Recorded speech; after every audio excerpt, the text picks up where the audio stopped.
nombre de Yeshua, creo que el Ruach HaKodesh nos guía para estudiar su palabra y para llegar a su verdad en el nombre de Yeshua. Estamos en Romanos capítulo 2, hermanos. Y habíamos estado considerando de los versículos 1 al 6 los diferentes aspectos como el juzgar injustamente. Por eso uno de los mensajes anteriores se tituló el juicio injusto.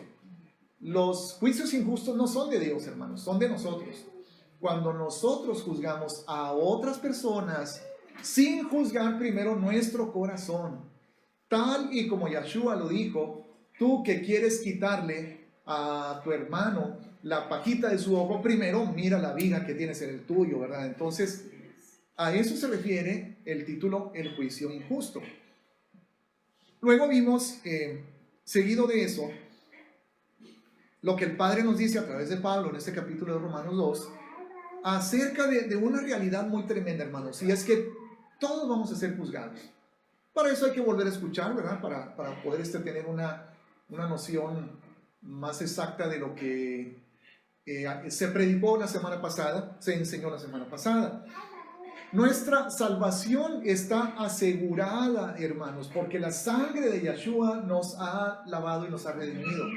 Yo no estoy pensando, bueno, yo ya recibí a Yeshua, pero la verdad no puedo asegurar si me voy a ir a la presencia. No, claro que no estoy pensando de esa manera. Yo sé, tengo una certeza que yo estaré ahí con Él, porque incluso el apóstol Juan dijo, hijitos míos, estas cosas les escribo para que sepáis que tenéis vida eterna. Entonces yo ya sé que tengo vida eterna. Ahora, si se me pregunta, y esto lo voy a mencionar muy rapidito sin entrar en detalle a ese punto, si creo yo que la salvación se puede perder, así una respuesta simple de sí o no, la respuesta es sí, definitivamente.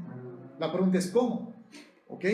Entonces, ese punto del cómo es algo que ya hemos enseñado con anterioridad y que no es el momento para volver a dar esa enseñanza. Pero se los digo de una manera muy breve y muy concisa. Sí se puede perder la salvación así como la recibiste. Es decir, ¿cómo la recibiste? Una decisión honesta, sincera, genuina de arrepentirte y de reconocer a Yeshua como Yahweh mismo en tu vida, como el Señor de tu vida, y de creer que Yahweh lo resucitó de los muertos y que su sangre te limpia de todo pecado. Entraste en un pacto con Él. Bueno, la manera de perder la salvación es hacer lo contrario, es desbaratar ese pacto, rechazar la sangre, menospreciar la gracia con la que fuiste salvo y pisotear esa salvación, despreciándola y alejándola voluntariamente y consciente y genuinamente de tu vida. ¿Ok? Entonces, sin entrar más en detalle, eso es lo que yo creo en cuanto a cómo se pierde la salvación. Y uno de los pasajes en los que me baso para eso es Hebreos capítulo 10, pero como les digo, no es el momento para analizarlo a fondo. ¿Ok?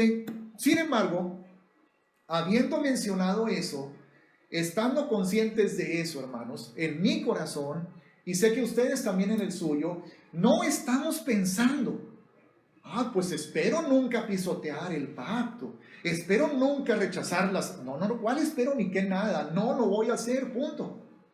Porque amo a mi Señor, porque Él me salvó. Estoy perfectamente consciente del tremendo, hermoso y horrible sacrificio que Él sufrió para poderme salvar, porque Él se convirtió en el Cordero de Yahweh, vino y tomó el pecado que de mi naturaleza humana y llevó el castigo de mi paz sobre Él y sufrió el oprobio, todo por salvarme y redimirme. Entonces eso me hace alabarlo, exaltarlo, valorarlo y entregarle mi corazón en un grado en que descarto toda posibilidad de abandonarlo algún día.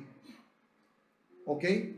Ahora, eso lo hago yo para mi corazón y en mi conciencia. Esa es mi postura. ¿Cuál será la tuya? Yo no sé. aunque creo que muchos de aquí estamos en la misma postura, pero es una cuestión personal. Yo no puedo responder por ti, yo no puedo saber si tú jamás vas a hacer eso, yo solamente te puedo decir que yo jamás haré eso, ¿ok? Porque yo lo amo, porque Él me amó primero. Amén. Es mi respuesta a Él. Y no importa si tengo que pagar con mi vida, mi fidelidad a su palabra y a la salvación que Él me ha dado. ¿Ok? Sin embargo, tenemos esta realidad que, como ya lo vimos aquí en este capítulo 2, apoyándonos en otros pasajes como segunda a los Corintios capítulo 5, versículo 10, que aun cuando ya estamos en esta salvación, enfrentaremos un juicio, hermanos. No el gran juicio no el juicio del gran trono blanco que está profetizado para el final del milenio, sino el tribunal del Mesías. Cuando cada uno de nosotros llegue a la presencia de Yahweh en el reino celestial, primero tendremos que ser juzgados por todo lo bueno y por todo lo malo que hayamos hecho, para ser corregidos, restaurados y recibir la recompensa de acuerdo a eso, hermanos. Pero eso, hay mucho más que estudiar sobre eso, pero también será en otro momento. Ok. El versículo 6 entonces, hermanos, termina hablando precisamente de eso, que Él viene a pagar a cada uno conforme a sus obras. Ahora, ¿qué es lo que va a pagar? Aquí está, ahora sí, a partir del versículo 7, están estas dos diferentes recompensas o pagos, ¿verdad? De acuerdo a las obras de cada uno. Versículo 7. Vida eterna. O sea, Él va a pagar vida eterna. Dice, el cual pagará a cada uno conforme a sus obras. Vida eterna a los que, perseverando en bien hacer. Ahora, nos detenemos un poquito ahí en la palabra perseverando y quiero que vayamos a Mateo 24:13. Hablando Yeshua, hermanos, de los eventos de los últimos tiempos y en particular estos eventos que Yeshua describe a partir del versículo 5. A partir del versículo 5, hermanos. Si estudiamos con más detalle este pasaje relacionándolo con Apocalipsis capítulo 6, nos daremos cuenta que Mateo 24 del 5 en adelante, del 5 al 29,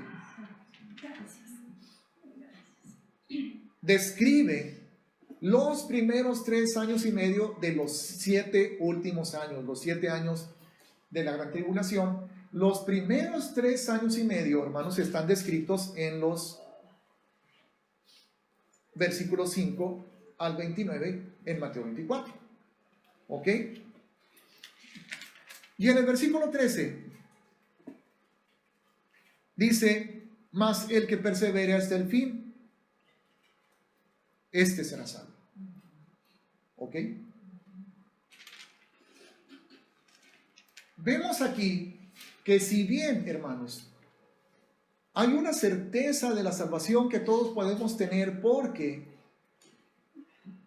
lo que se necesita para ser salvos, para nosotros poder ser salvos, lo que se requiere, lo que se tenía que cumplir para poder obtener salvación, en el sentido de la justicia de Yahweh, de que se cumpliera su ley, su Torah, su exigencia de muerte a causa del pecado, eso ya se cumplió, hermanos. Ya no falta nada. La salvación no es fe, gracia, sacrificio de Yeshua más buenas obras. No, hermanos. A lo que Yeshua hizo por nosotros en la cruz del Calvario no le falta nada. Es una obra completa, es una obra terminada y es un pago realizado al 100%. Así es. No le falta nada. ¿Ok? Entonces, ¿por qué aquí está poniendo como parte de la como si fuera una condicionante el perseverar hasta el fin para poder ser salvo. Bien, lo que yo dije hace un momento es que conforme a la palabra del Señor, si una persona ya ha realizado ese pacto, ya ha entrado en esa relación de pacto a través de la sangre del Mesías, ya ha participado de la cena del Señor, ya ha recibido por gracia y por la sangre de Yeshua el perdón de sus pecados, ya ha creído en el Cordero de Dios que quita el pecado del mundo y por lo tanto ya es salva. Pero si esa persona, bajo alguna circunstancia o a través del tiempo, en un proceso que puede durar meses o años o días, yo no sé, se ve sometido a una presión por parte del enemigo para romper ese pacto, ¿ok? El pacto está allí, hermanos, pero los pactos son susceptibles a romperse, no por el pacto mismo, sino por la persona que participa en el pacto. Ahora, Dios es fiel y Él jamás romperá sus pactos. Dios es Dios de pactos. Él dijo y lo hará, porque Él no es hombre para que mienta, ni hijo de hombre para que se arrepienta. Pero sea todo hombre mentiroso y solo Dios veraz. ¿Ok? Entonces, si en alguna ocasión se llega a romper el pacto entre Yeshua, que Él estableció con una persona por medio de su sangre, no será porque Él lo rompa. Será porque la persona lo rompe. Entonces, vemos en el caso de un hombre en la iglesia de los Corintios, en la primera carta a los Corintios, en el capítulo 5, Pablo aborda un tema bastante delicado. Un hombre que está pecando, que está viviendo en pecado, que está adulterando y haciendo adulterar, viviendo con la mujer, con la esposa de su papá. O sea que no es su mamá, sino su madrastra.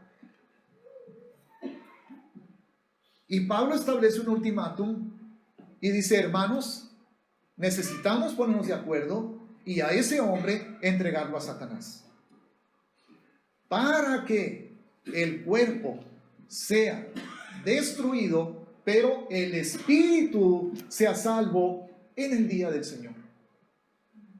Pero tiene que hacerse ya, porque si nos tardamos más en hacer esto, y no se trataba de asesinarlo, se trataba de quitarle la cobertura para que él experimentara y recibiera pronto la consecuencia de su pecado, que será la muerte física.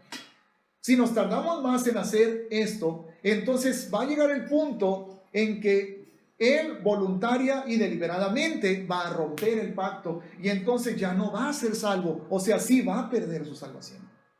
¿Ok? Entonces, ¿por qué nos habla Mateo 24:13, Yeshua, de perseverar? Porque está hablando de un periodo de tiempo en el cual, durante el cual, la presión por parte del enemigo para que nosotros renunciemos y rompamos el pacto que tenemos con Yeshua, lo rompamos. ¿Ok? Ahora, ¿por qué va a ser esa presión tan fuerte? Pues porque durante ese tiempo, hermanos, el anticristo va a estar gobernando y ejercerá persecución sobre el pueblo de Dios, porque el diablo tendrá el propósito de destruir al pueblo de Dios. En ese tiempo también el anticristo impondrá su marca pagana y satánica sobre las personas, obligando a todos o queriendo obligar a todos a recibir su marca en la frente o en la mano derecha, o si no, no compras, ni comes, ni vendes, ni nada. Entonces imagínense, hermanos, muchos cristianos, muchos creyentes que en situaciones normales, probablemente hoy en día, dicen: yo soy fiel, yo estoy con Yeshua y yo no lo dejo, pero en ese momento, cuando la decisión tiene que ser tomada entre ser fieles al pacto con Yeshua o darle de comer a su familia, o evitar la cárcel, o evitar la tortura, o ser capaces de proveer para su propia casa, entonces la presión para romper el pacto va a ser mucho más fuerte de lo que hemos experimentado hasta ahora. Y es en ese periodo, o es a ese periodo al que Yeshua se refiere cuando dice: el que persevere hasta el fin será salvo. Entonces la salvación es por gracia, pero entras en un pacto.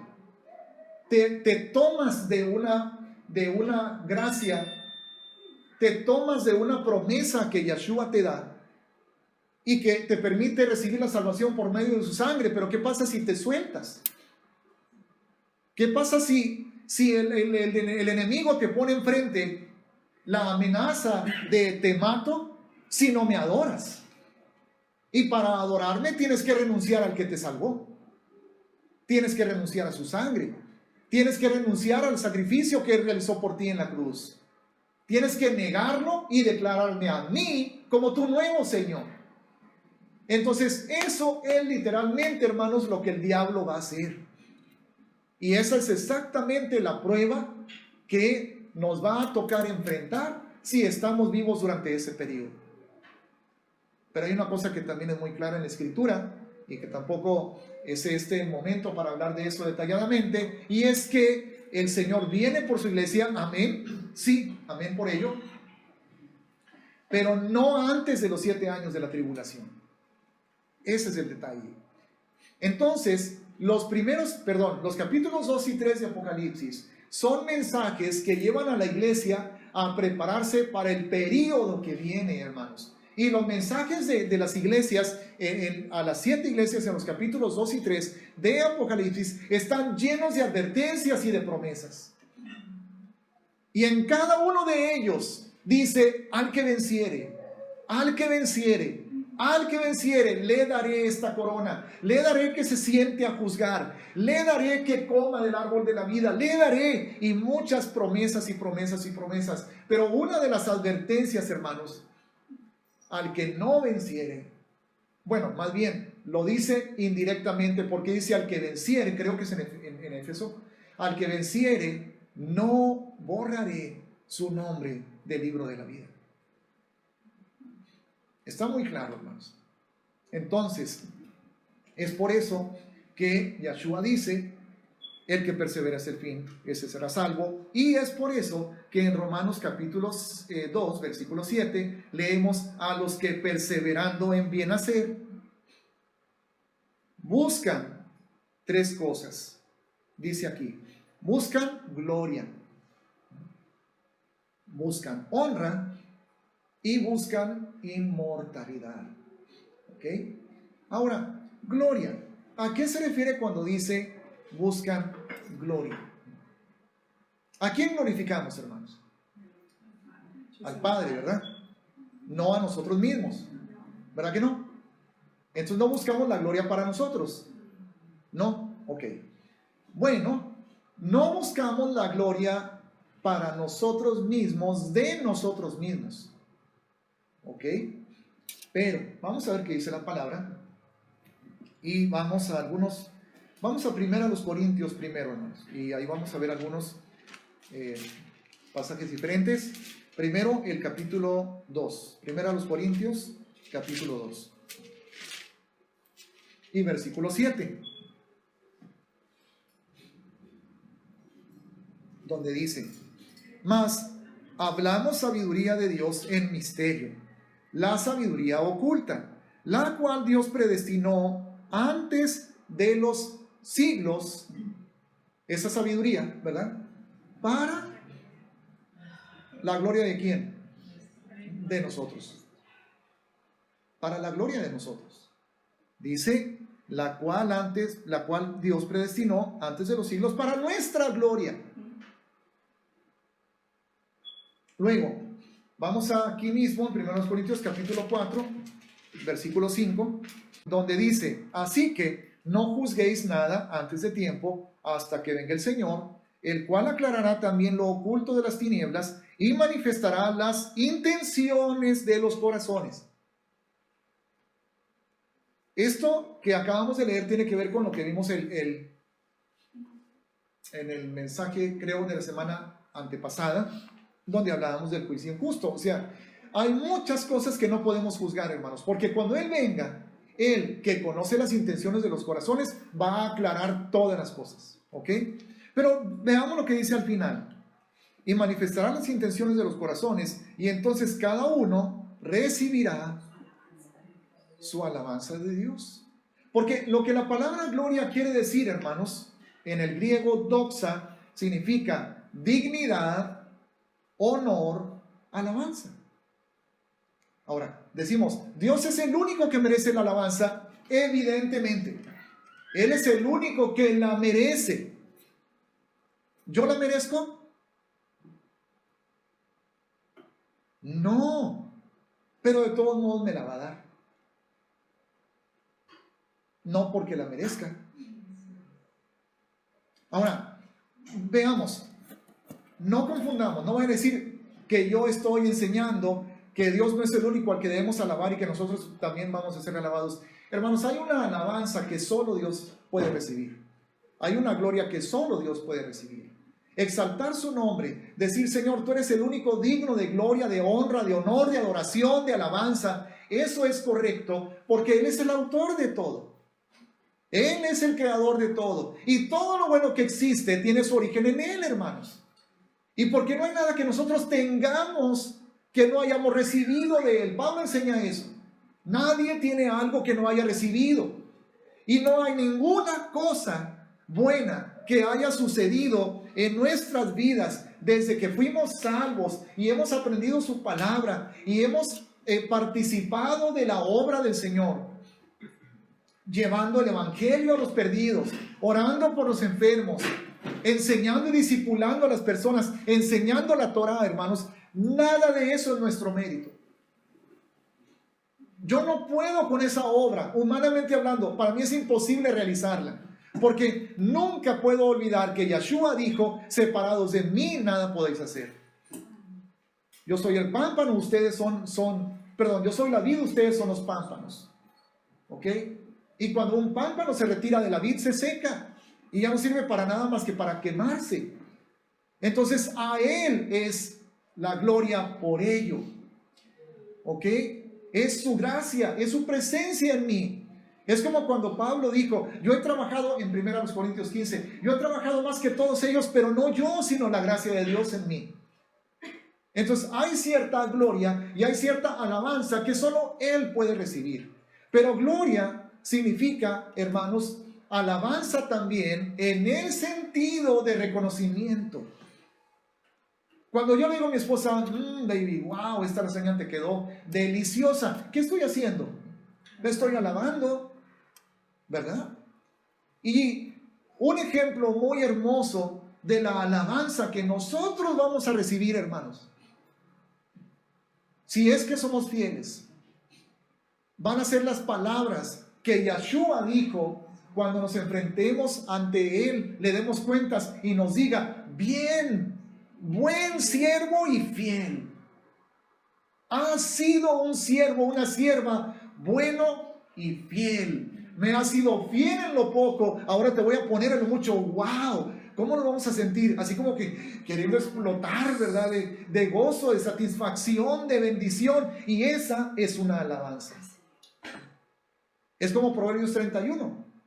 La mujer que teme a Yahweh, esa será alabada.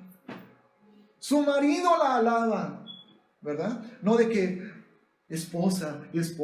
No, en ese sentido no. Dice, wow, eres una mujer excelente, baby. Cómo cuidas tu hogar, cómo te preocupas por mí, cómo te esmeras y wow, o sea, estás al pendiente de todo y, o sea, alabanza, ¿verdad? ¿Y a qué esposa no le gusta recibir esa alabanza? Levanta la mano a la que no le gusta, para no volverlo a hacer. ¿Verdad que no levantan la mano? Ah, ¿verdad? Entonces hay una alabanza que corresponde, hermanos, a nosotros, si somos fieles. Y eso es lo que buscamos. No porque el objetivo de nosotros sea recibirla, El objetivo es complacerlo. Ese es el objetivo.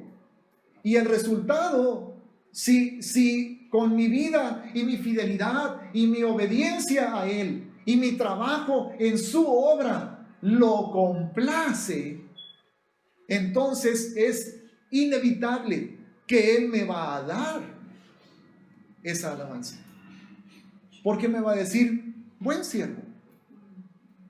¿Ok?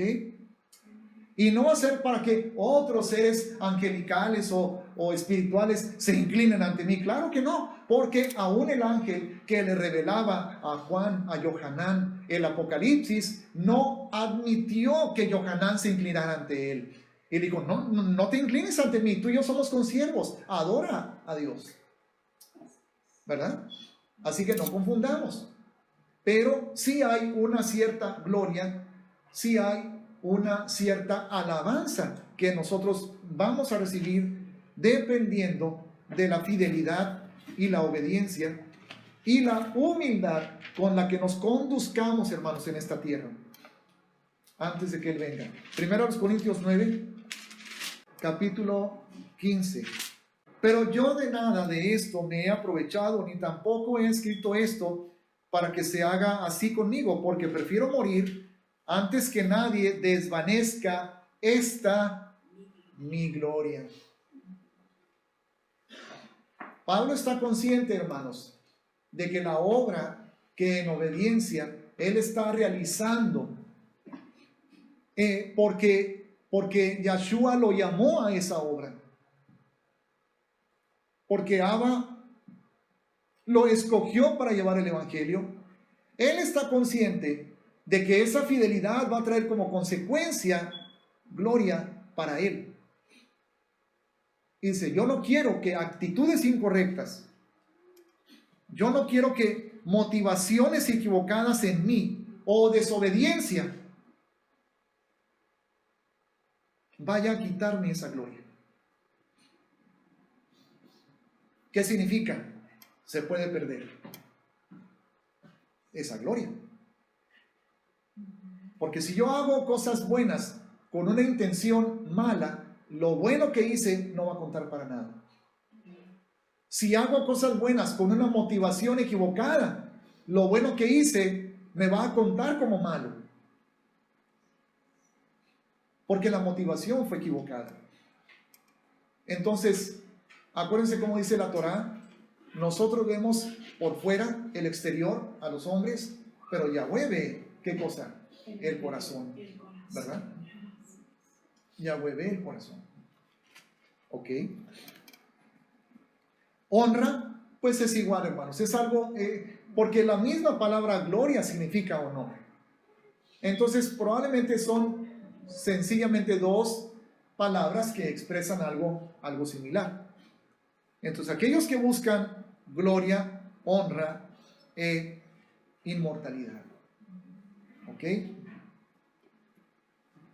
Y es algo que definitivamente nosotros debemos estar buscando. Ese debe ser el propósito de nuestra vida, agradar al Padre, honrarlo. En su momento vamos a recibir de Él ese reconocimiento. Y no porque ese sea el objetivo. El objetivo no debe de ser que yo me presente, hermanos, ante Él para escuchar esas palabras solo porque yo quiero recibir esa alabanza. El objetivo es complacerlo, agradarlo. Y las palabras que voy a escuchar van a ser la prueba de que se logró el objetivo, que es complacerlo.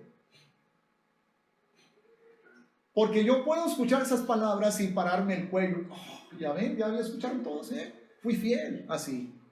O simplemente puede llenarse mi corazón de gozo al saber que Él quedó complacido.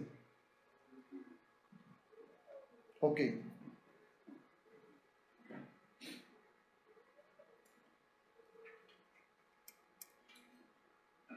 Vida eterna a los que perseverando en bien hacer buscan gloria y honra e inmortalidad, pero ira y enojo a los que son contenciosos y no obedecen a la verdad.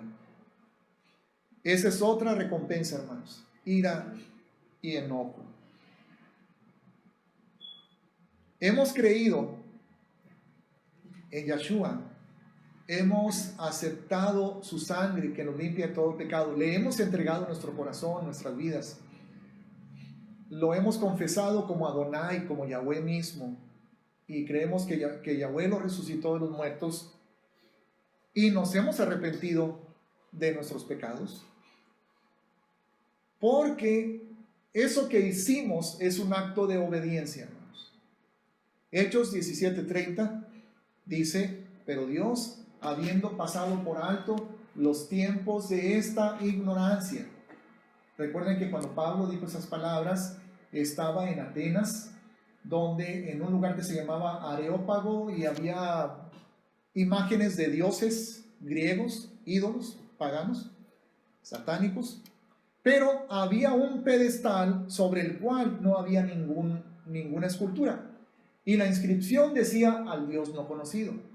Entonces Pablo aprovecha esa ocasión para compartirles acerca de quién es ese Dios no conocido para ellos, que es Yahweh, Dios de Israel, y que envió a su Hijo unigénito, al Mesías de Israel, para salvar al mundo. Entonces Pablo les dice que esa ignorancia de ellos, Dios la pasa por alto, ¿ok? Porque era ignorancia, pero dice: Dios, habiendo pasado por alto los tiempos de esta ignorancia, ahora que ya no es ignorancia, porque ya te estoy anunciando, que dice, ahora manda a todos los hombres en todo lugar que se arrepientan. Entonces, cree en el Señor Yeshua HaMashiach y serás salvo. Arrepiéntete de tus pecados. Mucho más que una invitación, hermanos, es un mandamiento. Entonces, nosotros hemos obedecido a ese mandamiento. Por el contrario, todos, sean judíos, sean griegos, gentiles, romanos o lo que sea, hermanos, el que no ha estado dispuesto a arrepentirse y a recibir el evangelio y a confesar a Yeshua como el Señor de su vida, recibiendo su sangre, arrepintiéndose de todos sus pecados, entonces están en desobediencia a la verdad. Y la única consecuencia posible de la desobediencia a la verdad, hermanos, es la muerte. La paga del pecado es muerte, porque el evangelio es poder de Dios para salvación a todo aquel que cree, Romanos 1:16, al judío primeramente y también al griego. Entonces, en este versículo nos dice algo similar en el versículo, en el siguiente: sino que obedecen a la injusticia. Dice el versículo 8. Pero ira y enojo a los que son contenciosos y no obedecen a la verdad, sino que obedecen a la injusticia. Hermanos, no es posible no obedecer. No es posible. Siempre estamos obedeciendo a algo, sea a la justicia o sea a la injusticia. Aún las personas que creen, engañándose a sí mismas, que están viviendo su propia vida, que a ellos no los manda nadie y que hacen lo que les da su gana, están equivocados, están engañados. Sí obedecen, solo que aún sin saberlo, ellos han elegido obedecer a la injusticia, pero no están conscientes de eso. Bien. Más adelante en el capítulo 6, hermanos, de Romanos, también vamos a ver eso. Como nosotros tenemos la prerrogativa, la opción de elegir si vamos a presentar nuestros miembros como siervos del pecado o como siervos de la justicia. Pero es ineludible, hermanos, en esta vida, en el ámbito espiritual, hay dos amos. Uno es Yahweh y el otro es Satanás. Y todo el mundo, sin excepción, está bajo uno de los dos. Lo sepan o no lo sepan. Aún el escéptico o ateo que dice que no cree en nada. No cree ni en Dios ni en el diablo. Una persona puede decirte, pero si yo no creo ni en el Dios ni en el diablo, para mí no existe nada. Bueno, eso no cambia la realidad de que está en obediencia a la injusticia, aunque no esté consciente de ello. ¿Ok? Bien. Pero fíjense cómo dice el versículo 9, tribulación y angustia. Bueno, porque esto viene, y aun cuando, como la palabra misma nos enseña, hay impíos que parecen prosperar y que les va bien, aparentemente. La parábola del rico y Lázaro es un ejemplo de ello, hermanos. El rico murió rico, murió divirtiéndose, emborrachándose, practicando orgías sexuales, o sea, a eso se dedicaba, y entonces aparentemente todo para él muy bien en su vida, pero murió y no era salvo, y terminó en el tormento. Entonces, si una persona no recibe el justo pago por su vida de maldad en esta tierra, lo va a recibir después, hermanos. Y es por eso, y como el Señor no quiere eso, porque la palabra nos dice en el Tanaj que Yahweh no quiere la muerte del impío, y en el Brit Hadashah, en el Nuevo Testamento, nos dice también la palabra en 1 Pedro 3, 9, o por ahí no sé si es la primera o la segunda, donde dice, el Señor no retarda su promesa, como algunos la tienen por tardanza, sino que es paciente para con todos, no queriendo que ninguno perezca, sino que todos procedan al arrepentimiento. Yahweh no quiere eso, pero es lo que les espera, hermanos, si es que no tienen un arrepentimiento oportuno y genuino. ¿Ok? Y dice, sobre todo ser humano que hace lo malo, y fíjense esta frase una vez más, versículo 9 al final, el judío primeramente y también el griego. ¿Dónde vimos esa frase por primera vez? En Romanos 1:16, ¿verdad? Capítulo 1, versículo 16. Porque no me avergüenzo del evangelio, porque es poder de Dios para salvación a todo aquel que cree, al judío primeramente y también al griego. Aquí la repite, hermanos. Versículo 9. Tribulación y angustia sobre todo ser humano que hace lo malo. Ahora, para aquellos que enseñan, aquellos mesiánicos o aquellos evangélicos que enseñan equivocadamente que el judío no necesita creer en Yahshua para ser salvo, ¿qué dice aquí? Aquí está la respuesta, hermanos. Angustia, tribulación sobre todo el que hace lo malo, el judío primeramente y también el griego. Ahora, probablemente la respuesta de unas personas a esto será, bueno, al que hace lo malo, pero hay muchos judíos que están en obediencia a la Torá, hermano. Ellos no están haciendo lo malo, ellos obedecen la ley. Y yo pregunto, ¿a la perfección? ¿De una manera infalible? Pablo dijo que el que falla en un punto de la ley, si no me equivoco es en Gálatas, es como si desobedeciera toda la ley. Entonces, hermanos, no hay justo ni aun uno. Todos hemos pecado. Y el Señor nos llama a judíos y a gentiles al arrepentimiento, porque la paga del pecado es muerte. Pero, en todo caso, ¿quién va a ser juzgado primero? ¿Quién va a recibir esa angustia y esa tribulación primero? El judío. Caray. Eso es para asustarse. En una ocasión, hermanos, hay un ministerio aquí en famoso muy San Antonio. Hay un ministerio aquí en San Antonio muy famoso, donde se enseña esta aberración, que el judío no necesita creer en Yahshua para ser salvo. Pero en otra ocasión yo escuché un debate entre un judío mesiánico, no nada más mesiánico, sino judío, y un judío ortodoxo. El judío mesiánico estaba exponiendo su punto de vista en un programa en vivo de un señor que no sé si todavía siga transmitiendo, pero se llama o se llamaba, yo no sé si sigue vivo, Larry King, en Estados Unidos. Larry King y el judío mesiánico estaban en el estudio. El judío ortodoxo estaba participando vía telefónica.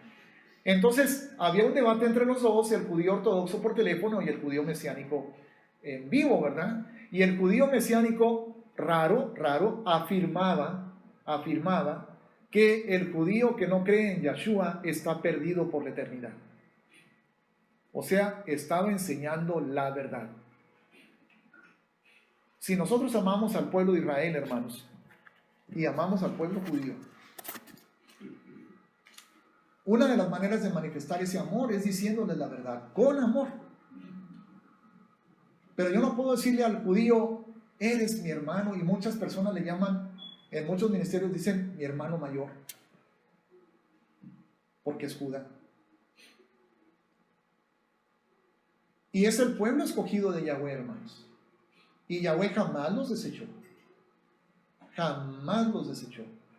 No como la iglesia cristiana de los primeros siglos empezó a desarrollar esa doctrina del reemplazo. No, hermanos, Israel es Israel y nosotros fuimos injertados en Israel. ¿Ok? Pero el israelita o el judío, ahí está el olivo bueno, el buen olivo, el original. Y ahí están las ramas, que es el pueblo de Israel, el pueblo judío. ¿Ok? Bueno, ¿qué pasó con el judío que no creyó en Yeshua? Esa rama se cayó. ¿Qué pasó con el judío que sí creyó en Yeshua? Ahí permaneció. Y en medio de ellas fuimos injertados nosotros. Nosotros nos unimos al pueblo judío, hermanos, al pueblo de Israel. El Señor no lo desechó. Pero aquí estamos hablando de una salvación que es individual, no nacional. Va a llegar el día, hermanos, y el Señor ya lo está haciendo. El Señor está cumpliendo su palabra, cada promesa, cada profecía para con su pueblo Israel, el Señor la está cumpliendo, porque Él tiene un pacto con ellos. Pero esas promesas y esas profecías tienen que ver con el plan, con el pacto, con las cosas que el Señor quiere hacer con la nación de Israel. Y el Señor lo va a hacer. Pero el otro aspecto es la salvación, que es individual. Ahora, finalmente, el pacto y la promesa de Yahweh para Israel como nación es restaurar el reino, como lo hemos visto en el Evangelio, ¿verdad? Y es también la salvación de todos. De todos. ¿Todos quiénes? ¿Los que ya murieron sin creer en Yeshua? No, hermanos. Todos los que estén presentes cuando Yeshua se manifieste. Todos van a ser salvos. ¿Ok? Pero ¿qué pasa entonces con los judíos que ya murieron después de Yeshua? Y que escucharon el Evangelio y que no lo quisieron reconocer. Y que murieron maldiciendo el nombre de Yeshua, rechazándolo como su Mesías. ¿Qué pasa? Hermanos, están perdidos. No van a participar de la resurrección, de la primera resurrección. No van a ser arrebatados. Y eso es lo que el Evangelio enseña, hermanos. Porque Pedro lo dijo en Hechos 4:12, no hay otro nombre bajo el cielo dado a los hombres en que podamos ser salvos. Solamente en el nombre de Yeshua. ¿Y a quién le dijo Pedro eso, hermanos? A los judíos. ¿Ok? Pablo jamás dijo, hermanos judíos, si ustedes no creen en Yeshua, no hay problema, ustedes ya son salvos. Por eso mi ministerio es a los gentiles. Ellos sí están perdidos y por eso tengo que ir a hablarles a ellos. No, hermanos, en Hechos capítulo 28, si no mal recuerdo, es cuando Pablo les dice a los judíos de Roma, hermanos, yo vine primero a ustedes, porque es a ustedes a los que tenía que anunciarles el Evangelio primeramente, pero como ustedes no se consideran dignos de la vida eterna, con permiso, me voy a los gentiles. ¿Qué está haciendo Pablo? Está aseverando y afirmando que ellos están rechazando la vida eterna. ¿Qué dijo Pablo también en Romanos? Más adelante lo vamos a leer. Hermanos, yo quisiera, si se pudiera, yo mismo ser anatema por amor de mi pueblo. Pablo estaba declarando que si él pudiera, él se iría al infierno si eso trajera salvación a todo Israel. ¿Qué está diciendo Pablo? Israel está perdido. El Israel que no cree en Yahshua. ¿Ok? Porque sin importar si somos judíos o griegos o mexicanos, sin Yahshua estamos perdidos. Hemos pecado y merecemos el infierno. Todos. ¿Ok? Pero el Señor está realizando su restauración. El Señor está despertando corazones, hermanos. Siempre lo ha hecho, pero de una manera más evidente a partir de 1948, que fue cuando se estableció una vez más el Estado de Israel. Muchos judíos comenzaron a ver las escrituras, a ver las profecías cumplidas y a entender que el que vino hace casi 2000 años y murió en la cruz, despreciado y desechado por los hombres, realmente era su Mesías y es su Mesías.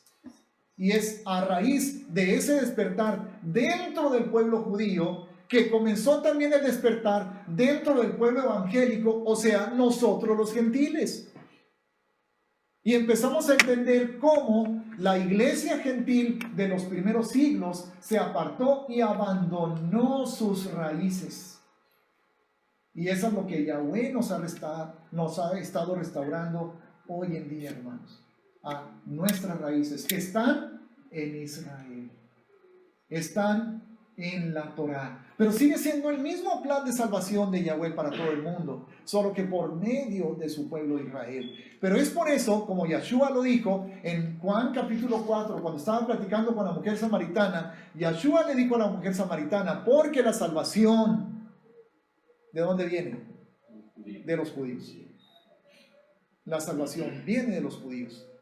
Hermanos, si alguien es responsable acerca de creer en Yahshua y de proclamarlo a las naciones y de dar cuentas claras ante Yahweh acerca de eso, ¿quién es, hermanos? Es un judío, es Israel. ¿Ok? Gloria a Dios. Pues bien, estamos en el versículo, vamos a llegar hasta el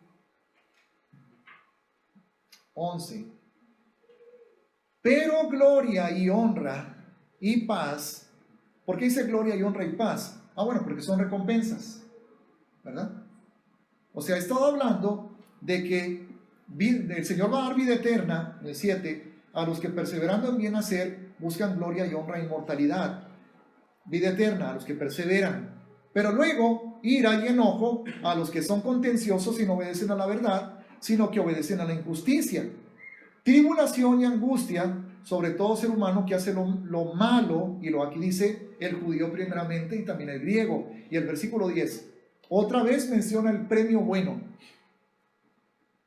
Pero gloria y honra y paz a todo el que hace lo bueno. Ahora, ¿qué es hacer lo bueno? ¿Entonces la salvación es por obras? No. Es que lo bueno es creer en Yahshua. Eso es el bien máximo, ¿ok? Y dice una vez más, hermanos, al judío primeramente y también al griego. Entonces tenemos una vez en el capítulo 1, en el versículo 16, al judío primeramente y también al griego. Y luego dos veces seguidas en este capítulo 2 de Romanos, en el 9 y en el 10, al judío primeramente y también al griego. ¿Qué quiere decir eso, hermanos?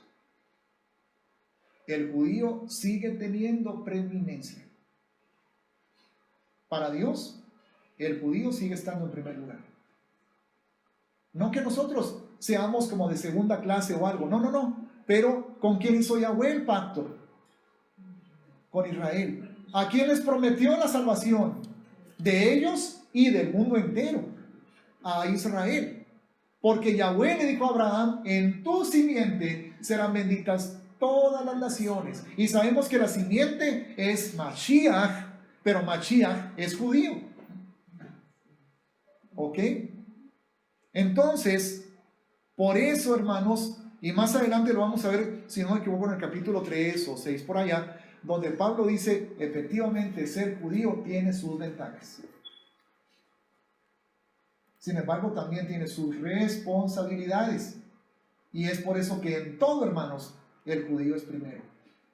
Para lo bueno, para la salvación, ¿quién es primero? El judío. ¿Qué dijo Yeshua a los discípulos? No vayan a los gentiles, vayan primero a las ovejas perdidas de la casa de Israel. Israel primero, pero también para lo malo, hermanos. Para el castigo, para la retribución. ¿Quién es primero? El judío. Porque es más responsable. ¿Ok? Gloria a Dios. Porque no hay acepción de personas para con Dios. Así dice el versículo 11. Ahora, ¿en qué aspecto no hay acepción de personas para con Dios? ¿Para quién es la salvación? ¿Para quién es la salvación? Para todos. ¿Verdad? Pero entonces no es porque Pablo se esté contradiciendo ahora. Primero dice el judío primeramente y luego el griego y luego, bueno, pero no hay acepción de personas. No hay acepción de personas para salvación. Pero por ser judíos, ellos tienen la preeminencia o ellos tienen la mayor responsabilidad. ¿Son los primeros en recibir la salvación o son los primeros en recibir el castigo? ¿Ok? Gloria a Dios. Vamos a dejar aquí. Ya con la ayuda del Señor seguimos en el próximo Shabbat, hermanos, con el versículo 12. Amén.